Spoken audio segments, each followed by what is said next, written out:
महाशिवरात्रीची कथा. माता पार्वती आणि महादेव यांचं प्रेम फक्त एका जन्माचं नाही तर जन्मोजन्मीचं होतं.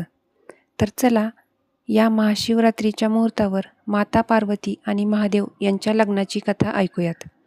महादेवांनी सर्वप्रथम सतीशी विवाह केला. सतीचे वडील राजा दक्षाला भगवान शिव पसंत नव्हते, त्यामुळे आपल्या मुलीचे लग्न शिवाबरोबर करायला ते तयार नव्हते. तरीही ब्रह्मदेवाच्या सांगण्यावरून हे लग्न झाले. एकदा प्रजापती दक्षानं भगवान शिवाचा अपमान केला. पतीच्या अपमानाने दुःखी झालेल्या सतीने आत्मदहन केले. सतीच्या विरहाने भगवान शिव दुःखी झाले व त्यांनी सगळ्यांपासून अलिप्त होऊन हिमालयाच्या गुहेत जाऊन तपस्येत लीन होण्याचा निर्णय घेतला. पुढे माता सतीचा हिमालयाच्या घरी पार्वतीच्या रूपात पुनर्जन्म झाला. त्याच काळात तारकासूर नावाच्या एका राक्षसाला वरदान मिळाले होते की त्याचा वध फक्त भगवान शिवाचा पुत्रच करू शकतो.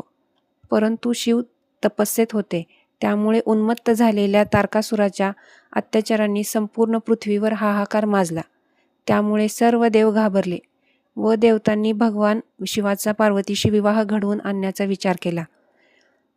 त्यांनी शिवाची तपस्या भंग करण्यासाठी कामदेवाला पाठवले, पण शिवाच्या तिसऱ्या डोळ्याच्या अग्नीत कामदेव भस्मसात झाला. तेव्हा पार्वतीने घोर तपश्चर्या सुरू केली. तिनं अन्न पाणी वर्ज करून कठोर साधना केली. तेव्हा साधूचे रूप धारण करून भगवान शिवांनी पार्वतीची परीक्षा घेतली. पार्वतीची असीम श्रद्धा आणि प्रेम पाहून साक्षात शिव त्यांच्या मूळ रूपात प्रकट झाले आणि त्यांनी लग्नास होकार दिला. जेव्हा भगवान शिव माता पार्वतीशी लग्न करण्यासाठी आले, तेव्हा त्यांच्याबरोबर संपूर्ण जगातले भूत, प्रेत, असुर, देव, गंधर्व, नाग होते.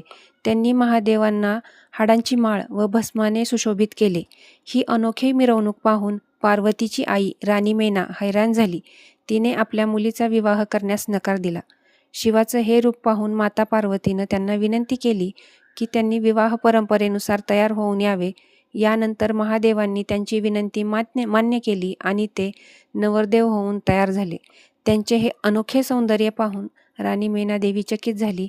यानंतर देवी पार्वती आणि महादेव यांचे लग्न सृष्टीचे निर्माते श्री ब्रह्माच्या उपस्थितीत झाले. हा दिवस महाशिवरात्री दिवस म्हणून ओळखला जातो. कथा दुसरी.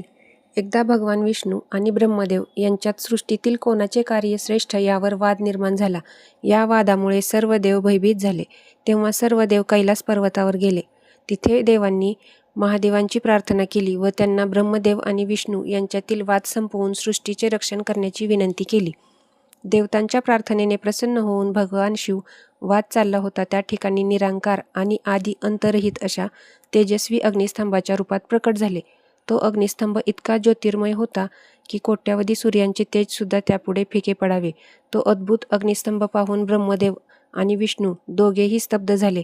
ब्रह्मदेव त्या अग्निस्तंभाचे वरचे टोक शोधण्यासाठी वर गेले, तर भगवान विष्णू त्या स्तंभाचा खालचा आधार शोधण्यासाठी खाली गेले. युगे लोटली, पण त्यांना ना त्याचा आरंभ सापडला ना त्याचा अंत गवसला. तेव्हा दोघेही हात जोडून त्या स्तंभाच्या दोन्ही बाजूला उभे राहिले. तेव्हा साक्षात महादेव प्रकट झाले. त्यानंतर त्यांनी महादेवांना आसनावर विराजमान केले आणि प्रथम त्यांची विधिवत पूजा केली. या पूजेने अत्यंत प्रसन्न होऊन भक्तवत्सल भगवान शिवांनी आपल्या आदी अंतरहित अशा ज्योतिर्मय रूपाला बारीक केले व ते म्हणाले, आजचा दिवस अत्यंत महान आहे. आज तुम्ही माझ्या निराकार आणि साकार अशा दोन्ही स्वरूपांचे पूजन केले आहे. आजपासून माझे हे लिंग स्वरूप पृथ्वीवर पूजले जाईल. भगवान शिवांनी वरदान दिले, जो भक्त शिवलिंगाचे श्रद्धेने दर्शन व पूजन करेल त्याच्या सर्व मनोकामना पूर्ण होतील. ओम नमः शिवाय.